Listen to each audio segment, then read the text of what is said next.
wabarakatuh.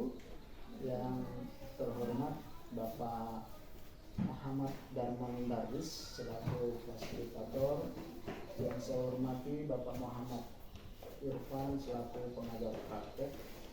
Saya Kamisu dari SDN 12 Dampelas, calon guru penggerak angkatan 8 Kabupaten Donggala, Provinsi Sulawesi Tengah.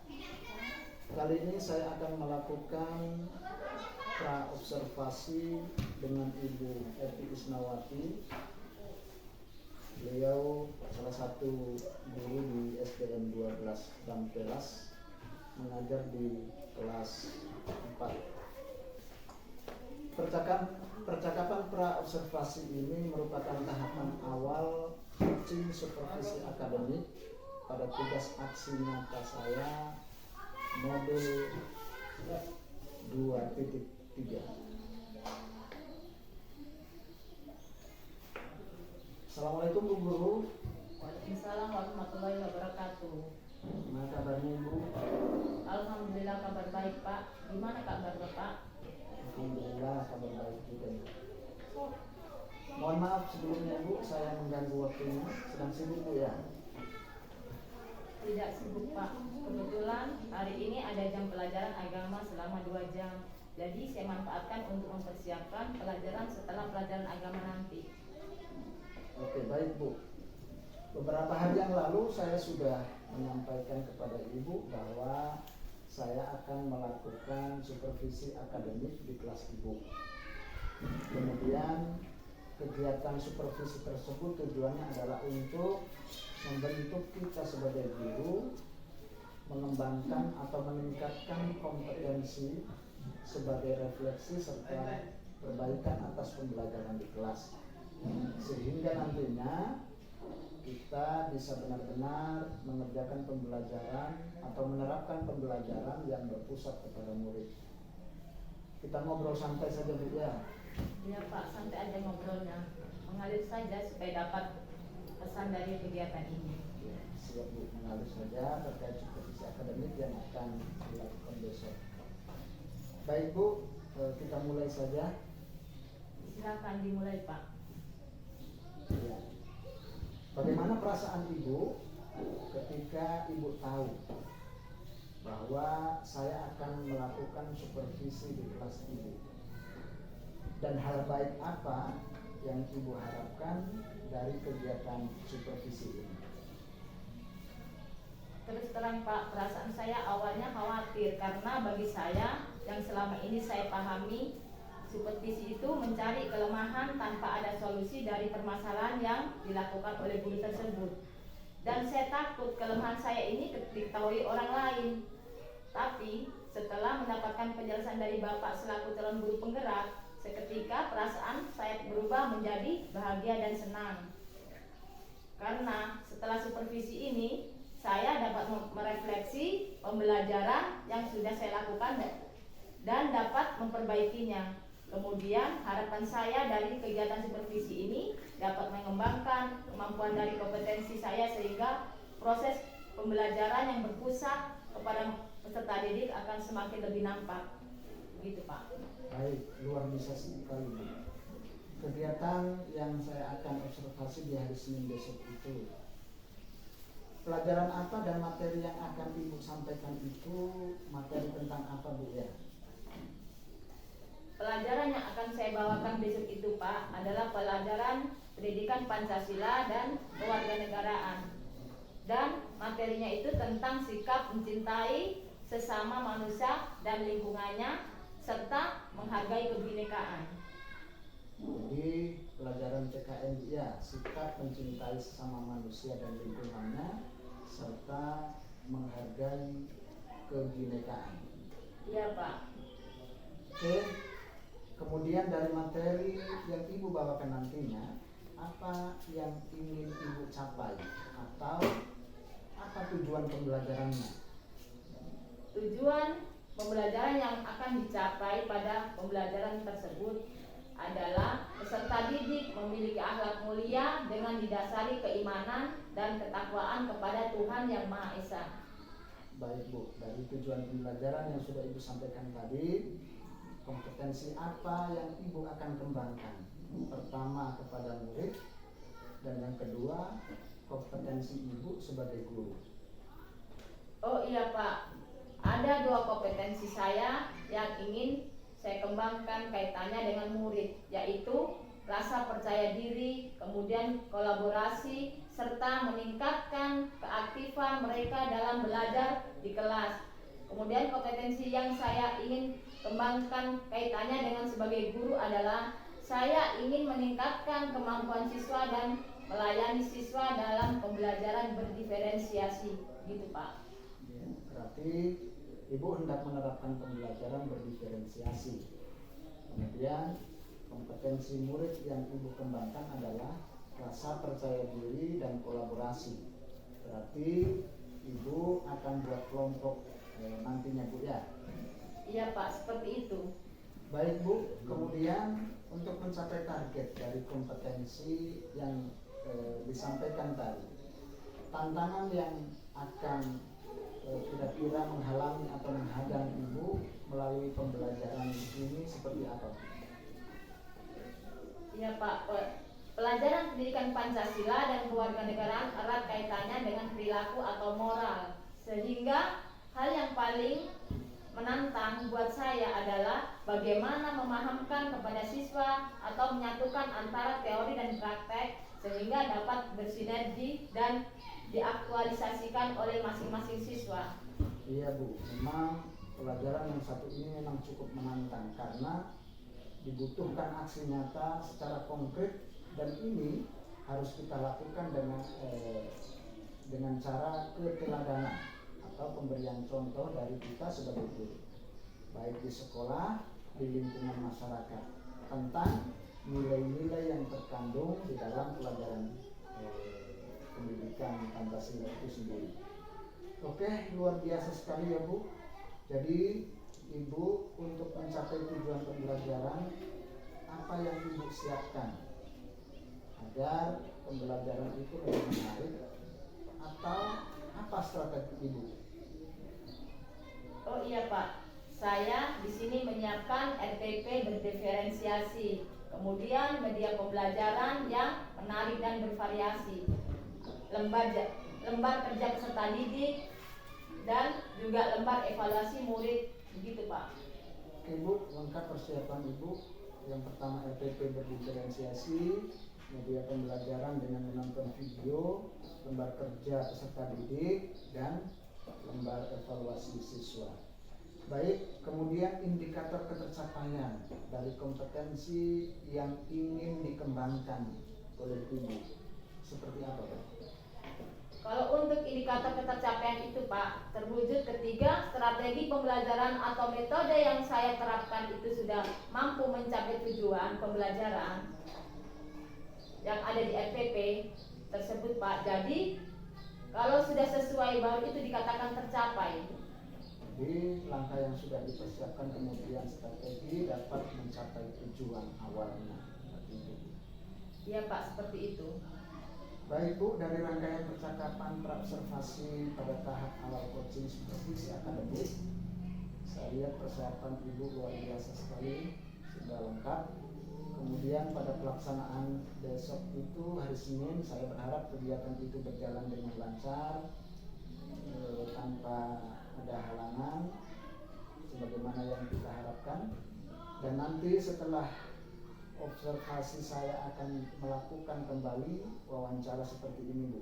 Jadi minta waktunya Ibu, setelah observasi saya akan melakukan dialog kembali terkait 1-2 pertanyaan yang sudah Ibu lakukan di kelas. Siap Bu ya? Siap Pak, dengan senang hati. Baik, terima kasih Bu waktunya yang telah berbincang dengan saya kaitannya dengan coaching supervisi akademik. Saya pamit Ibu, ada kegiatan yang harus saya selesaikan. Demikian percakapan saya dengan Ibu Guru Eti Isnawati, salah satu guru di SDN 12 Kampelas pada tahap awal proses coaching supervisi akademik. Assalamualaikum warahmatullahi wabarakatuh. Assalamualaikum anak-anak.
Jadi di sini Ibu mau tanya, apa itu Pancasila? Siapa yang tahu? Saya Bu, Pancasila adalah dasar negara. Siapa lagi yang berpendapat lain? Saya lagi Bu, Pancasila terdiri atas dua kata yaitu panca dan sila. Iya, betul. Apa yang dijawab Dizar juga itu betul. Tepuk tangan. Betul juga apa yang dijawab Nabila juga benar. Jawaban Dizar dan Nabila betul. Tapi sebelum Pancasila membentuk menjadi dasar negara, di situ ada tokoh-tokoh di dalamnya yang berperan penting dalam rumusan dasar negara itu, yaitu Pancasila. Siapa semua yang ikut merumuskan Pancasila tadi? Mr. Muhammad Yamin. Siapa yang tahu? Mr. Muhammad Yamin. Profesor Dr. Mr. Supomo dengan W.S. Soekarno. Satu ketua Badan Penyelidik Usaha Persiapan Kemerdekaan atau disingkat dengan BPUPKI. Apa tadi singkatan dari BPUPKI? Badan Penyelidik Usaha Persiapan Kemerdekaan. Iya, betul sekali. Yaitu kepanjangan dari BPUPKI adalah Badan Penyelidik Usaha Persiapan Kemerdekaan. Tepuk tangan dulu. Jadi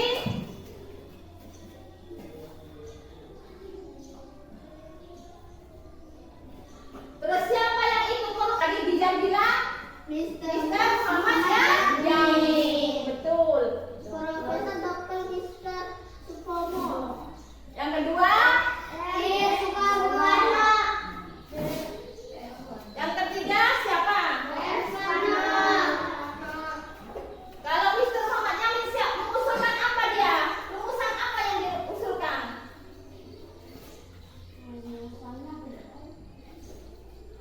Saya Bu, 1 peri kebangsaan, 2 peri kemanusiaan, 3 peri ketuhanan, 4 peri kerakyatan, 5 kesejahteraan rakyat. Ya. Tepuk tangan, betul. Betul. Jadi itulah tadi yang dirumuskan oleh Mr. Muhammad Yamin, yaitu 1 peri kebangsaan, kedua peri kemanusiaan, ketiga peri ketuhanan, dan keempat peri kerakyatan, yang kelima peri kesejahteraan rakyat. Berikan tepuk tangan. Jadi itulah tadi yang dirumuskan oleh Bapak Mr. Muhammad Yamin pada tanggal berapa? 29 Mei Pada tanggal 29 Mei tahun berapa? 1945. Betul sekali. Itu yaitu rumusan yang dirumuskan oleh Bapak Mr. Muhammad Yamin. Terus, yang kedua siapa lagi? Saya Bu, 1 persatuan, 2 kekeluargaan, 3 keseimbangan lahir batin, 4 musyawarah, 5 keadilan rakyat. Iya, itu tadi rumusan yang dirumuskan oleh Bapak Mr. Supomo. Tepuk tangan. Nah, tadi kalian yang menjawab yaitu rumusan yang dirumuskan oleh Profesor Dr. Mr. Supomo. Pada tahun berapa? Siapa yang tahu? Saya Bu, Siapa tahu? Pada tanggal 31 Mei 1945. Betul sekali. Ayo tepuk tangan lagi. Terus yang ketiga, saya Bu, 1 nasionalisme atau siapa dirumuskan oleh siapa? Bapak siapa? R. Soekarno. Insinyur Soekarno.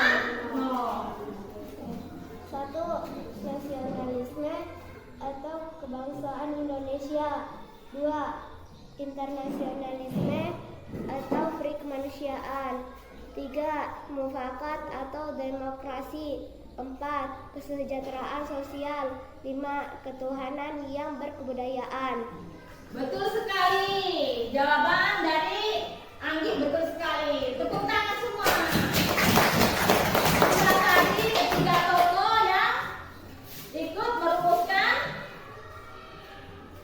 Pancasila sebelum dia dibentuk sebagai dasar negara Indonesia. Yaitu 1. Mr. Muhammad Yamin, yang 2 Profesor Dr. Supomo, yang ketiga Insinyur Soekarno. Itulah tadi tokoh-tokoh yang ikut merumuskan dasar negara.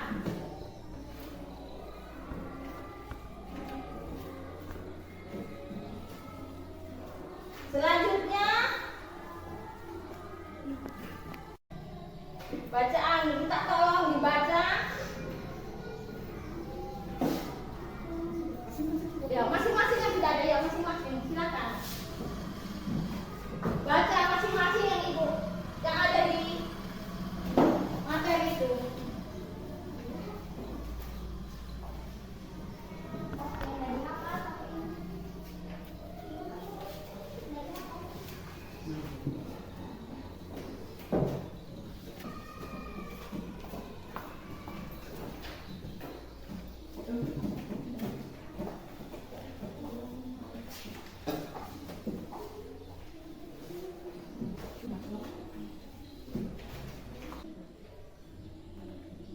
Jadi itu dibaca dulu.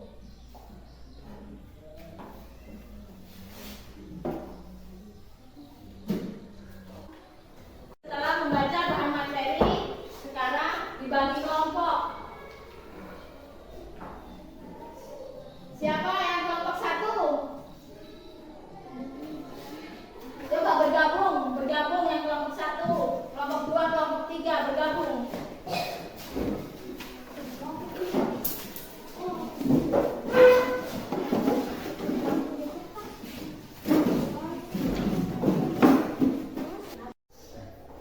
Setelah kalian berada di kelompok masing-masing, kalian sekarang dengarkan rekaman tentang rumusan Pancasila. Ada banyak pengorbanan dan juga perjuangan di balik kelahiran. Lantas, bagaimana sejarah di balik kelahiran Pancasila ini?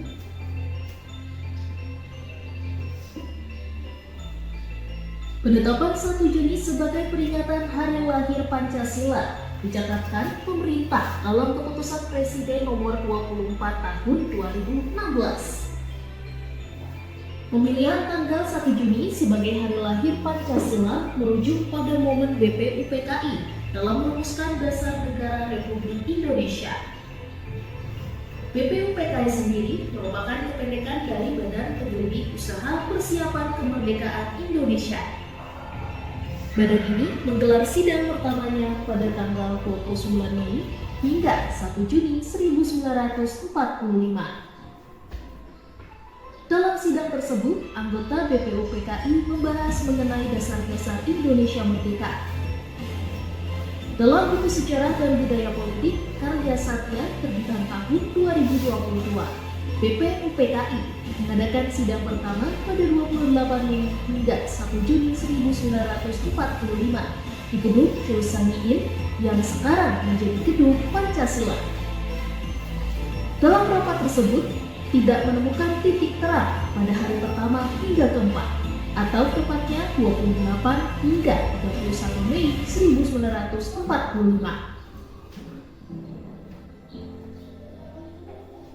Pada 29 Mei 1945, seorang nasionalis sekaligus ahli hukum asal Sawalunto, Sumatera Barat, yakni Dr. Muhammad Yamin, memaparkan idenya untuk dasar negara. Usulan Usulan tersebut mirip-mirip dengan Pancasila yang jadi ideologi Indonesia tetapi tidak ada asas kesatuan.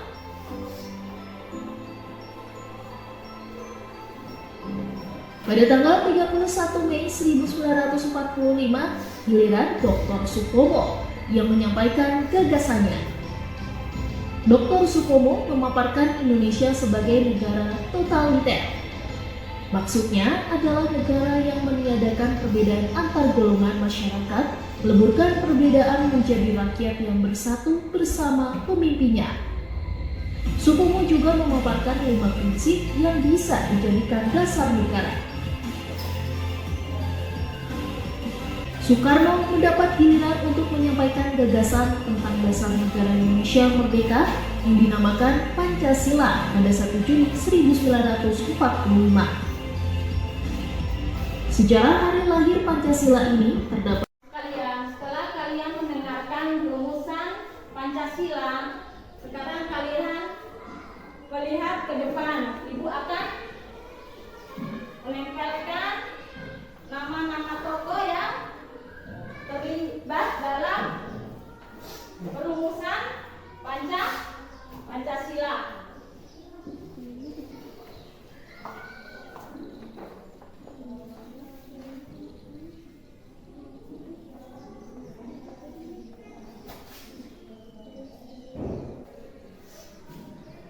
Jadi anak-anak sekalian, inilah ketiga tokoh yang merumuskan sebelum Pancasila dijadikan dasar negara Indonesia. Siapa? Mr. Muhammad Mr. Muhammad Yamin. Yang kedua, Profesor Dr. Supomo. Yang ketiga, Insinyur Soekarno. Tugas kalian sekarang yaitu menuliskan gagasan ketiga tokoh ini tersebut. Jadi ibu akan bagikan kartu memo ini nanti apa semua gagasan ketiga tokoh warna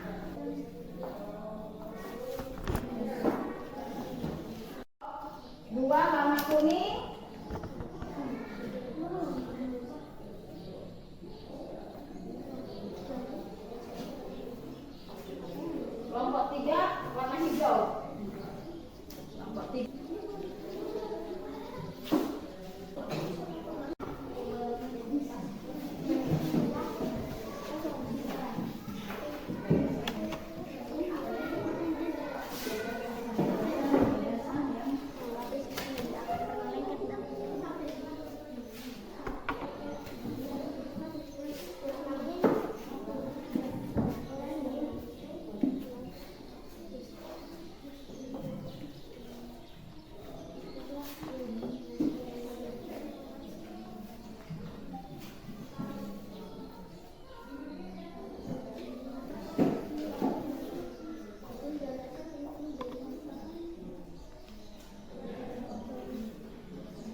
toko. Jadi lembar kerja. Jadi sekarang kita mengerjakan lembar kerja. Ibu kasih tugas ini untuk kelompok 1.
Saya akan membacakan hasil diskusi dari kelompok 3.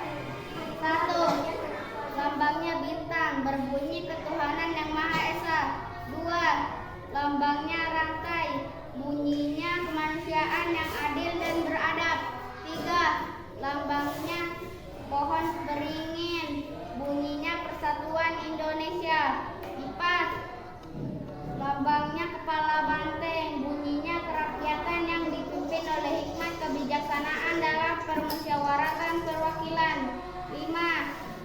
Padi dan kapas, bunyinya keadilan sosial bagi seluruh rakyat Indonesia. Tepuk tangan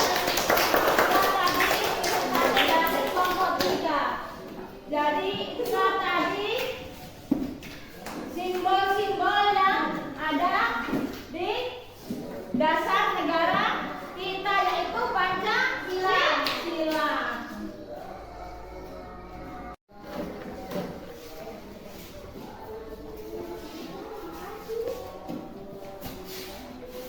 Kelompok 2 tugasnya kumpul tugasnya masing-masing.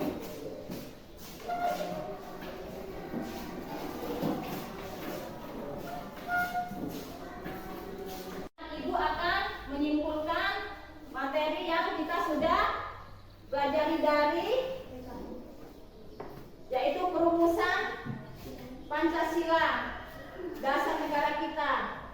Jadi untuk mengukur pengetahuan kalian, Ibu akan memberi pertanyaan.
Sudah selesai.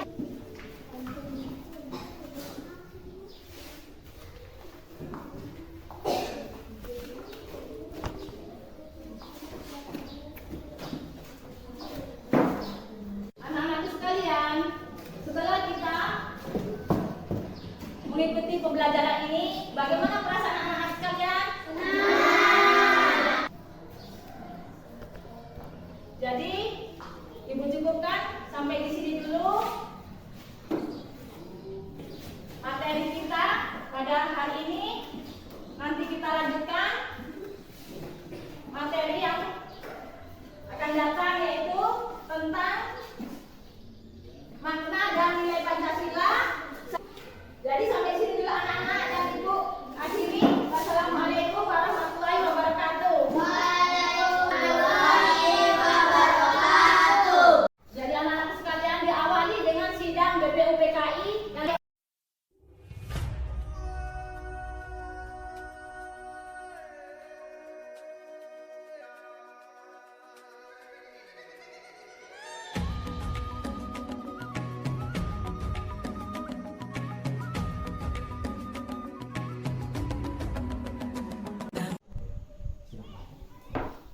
Terima kasih.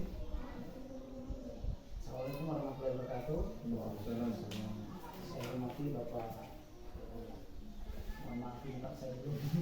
Alvin Pak. Ya, Pak Alvin dari Balai Berhubungan. Pemkot Provinsi Sulawesi Tengah.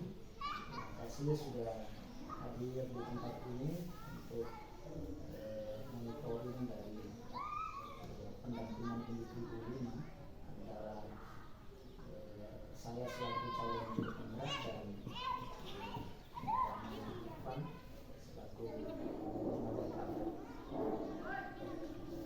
Saya hormati pula Bapak Muhammad Irfan selaku moderator. Apa kabar Pak? Alhamdulillah. Sehat, Luar biasa. saya hormati Ibu Eti Isnawati.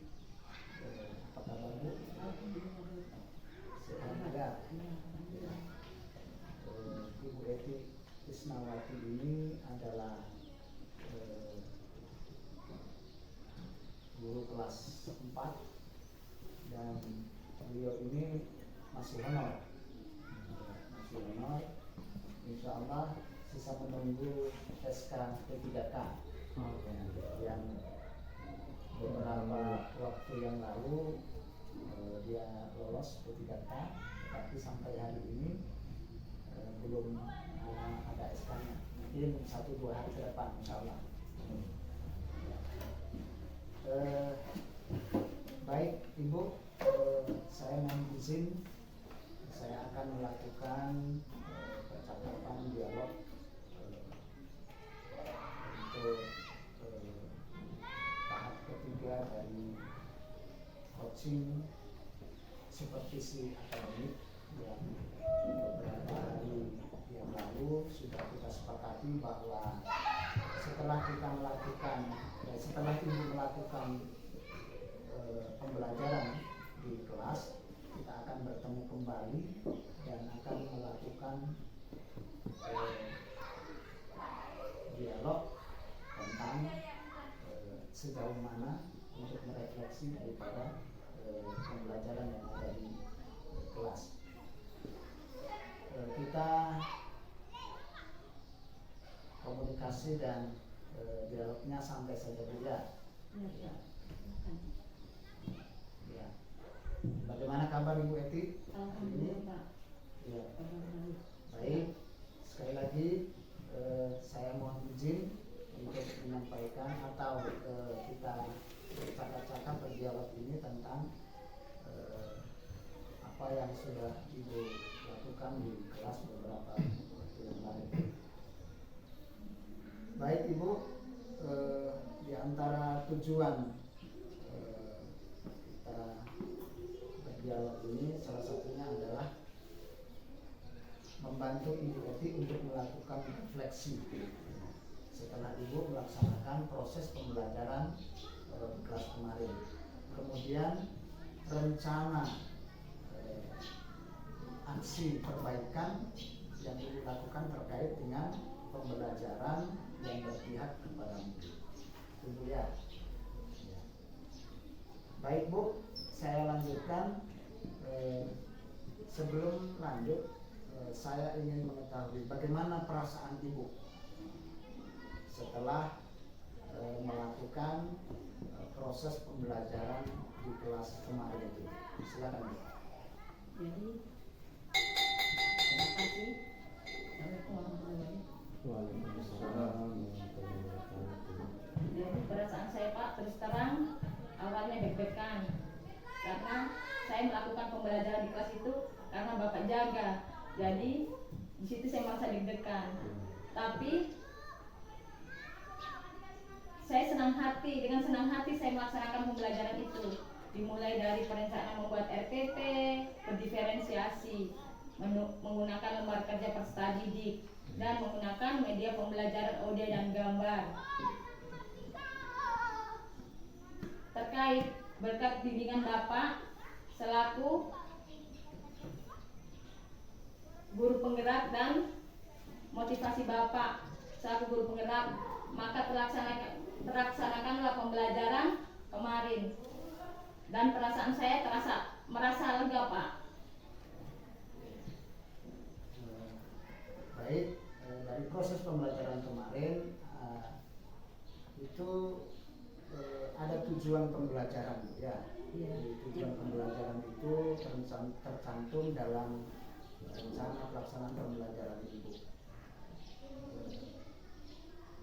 Kira-kira tujuan pembelajaran itu menurut Ibu tercapai atau tidak? Untuk tujuan pembelajaran saya Pak, menurut saya ya tercapai karena ditandai dengan pengembangan peserta didik, dimulai dari kepercayaan diri, kemudian kolaborasi, serta keaktifan melalui kerja kelompok. Jadi di sini terjadilah peningkatan yang baik dibanding pembelajaran sebelumnya. Tetapi saya harus sadari Pak, masih banyak kekurangan di beberapa yang belum maksimal atau belum tercapai. Jadi kalau dipresentasikan ketercapaian saya itu masih sekitar 70% lah Pak. 70%. Kita sampai 75%. Ya, 70 sampai 75%. Ya. Baik, itu kepuasan Ibu daripada pelaksanaan pembelajaran kemarin berarti ada ketercapaian antara 70 sampai 75%. Jadi persentase yang demikian itu bagaimana caranya Ibu untuk mempertahankan? Jadi menurut saya Pak, hal yang sudah baik itu adalah menjadi pembelajaran dengan menggunakan audio atau gambar. Karena mereka dapat melakukan dan melihat secara nyata tokoh-tokoh yang ada di sekitar perumusan Pancasila. Tapi masih ada juga kekurangannya Pak, yaitu dengan berkaitan pembelajaran berdiferensiasi yang harus terus saya kembangkan. Karena ada beberapa jenis diferensi itu yang saya masih butuh waktu untuk penyesuaian dan pada masing-masing untuk mengakomodir kebutuhan siswa, gitu Pak.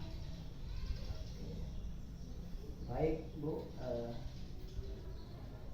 kali ini saya akan menyampaikan hasil pengamatan saya ketika saya bersama Ibu di kelas.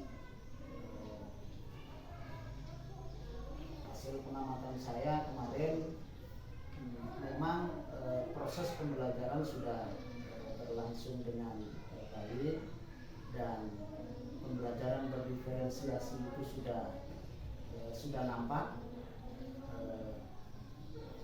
tetapi hal yang perlu ditekankan lagi Ibu adalah tentang penguasaan kelas. Dari pembelajaran berdiferensiasi itu sudah ada yang namanya sudah nampak diferensiasi konten, kemudian diferensiasi proses dan diferensiasi produk. Jadi sisa hal-hal kecil yang kemudian bisa Ibu kembangkan nanti tentang penguasaan kelas. Barangkali itu Bu ya, jadi penguasaan kelas itu yang harus lebih ditingkatkan. Iya Pak, kan saya sudah informasikan sama Bapak kalau saya takut kalau dijaga sama Bapak saat mengajar Pak. Ya. Jadi itu manusiawi Bu, jadi ketika seseorang mengajar kemudian ada orang asing atau orang lain yang menjaga, tentu itu membuat tantangan tersendiri. Tetapi saya berharap ke depan rasa-rasa seperti itu bisa dikurangi Bu ya, supaya pembelajaran kita itu lebih maksimal. Apalagi paradigma sekarang ini harus menerapkan pembelajaran berdiferensiasi. Baik Bu, kemudian rencana tindak lanjut apa untuk lebih mengoptimalkan kemampuan Ibu terkait dengan pembelajaran berdiferensiasi itu sendiri? Jadi untuk meningkatkan pemahaman saya Pak, saya berkaitan dengan pembelajaran berdiferensi adalah yang pertama saya harus terus berkolaborasi dengan guru, dengan rekan-rekan guru yang ada, terutama dengan Bapak sebagai kepala sekolah dan calon guru penggerak untuk lebih berbagi praktik agar supaya keilmuan saya dapat meningkat. Dan kemudian yang kedua yang perlu saya lakukan adalah dengan cara mengakses sekecil apapun melalui PMM, yaitu platform Merdeka Mengajar. Karena di sana Pak banyak topik-topik yang berkaitan dengan pembelajaran berdiferensiasi dan sehingga dapat menambah wawasan saya dalam membuat RPP berdiferensiasi Pak, walaupun tempat ini tidak ada jaringan sama sekali. Iya.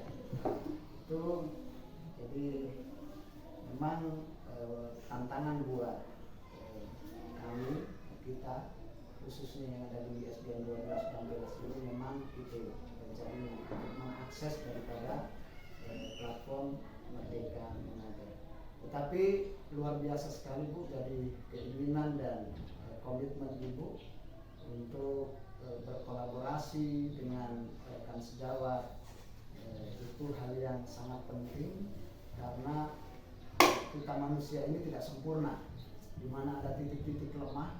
Kemudian titik-titik lemah itu ketika kita bisa berkolaborasi kerjasama dengan teman guru lain untuk menutupi titik-titik lemah itu, paling tidak menambal titik-titik lemah itu sehingga akan lebih baik. Selanjutnya kaitannya dengan akses daripada platform Merdeka Mengajar. Dan ini memang kita coba untuk lakukan, bukan mencoba lagi, tetapi harus kita lakukan karena belajar di platform Merdeka Mengajar ini adalah pembelajaran yang murah, karena walaupun itu kita menggunakan tentu pulsa data, tetapi harus kita akui bahwa pemerintah memberikan akses pembelajaran lewat PMM ini, kita bisa mengakses di mana saja, kapan saja, ketika ada jaringan tentu. Kalau tidak ada jaringan tentu kita harus berburu jaringan sehingga kita dapat mengambil manfaat dari platform Merdeka Mengajar ini. Jadi kita harus akui itu semua pembelajaran apa saja yang kita mau inginkan tentang pembelajaran berdiferensiasi atau tentang bagaimana caranya menganalisis CP, kemudian jadi TP, jadi ATP, kemudian menjadi satu modul, itu memang ada semua di platform Merdeka Mengajar. Jadi seperti itu Bu ya, mari kita sama-sama untuk mengembangkan keilmuan kita agar supaya kita dapat memberikan yang terbaik buat peserta didik kita. Baik Ibu, terkait dengan pelaksanaan pengembangan diri yang Ibu rencanakan tadi, kapan Ibu akan mulai dan jangka waktunya itu berapa lama? Jadi untuk pelaksanaan secepatnya Pak akan saya lakukan terkait kurun waktu yang saya targetkan, yaitu 4 sampai 5 bulan sudah secara maksimal saya dapat perbaikan. Oke, jadi Ibu bisa menargetkan waktunya jadi secepatnya kurang lebih 4 sampai 5 bulan kita berkolaborasi, kita kerjasama, kemudian dapat mengakses PMM dengan cara berburu jaringan tadi kurang lebih 4 sampai 5 bulan ya.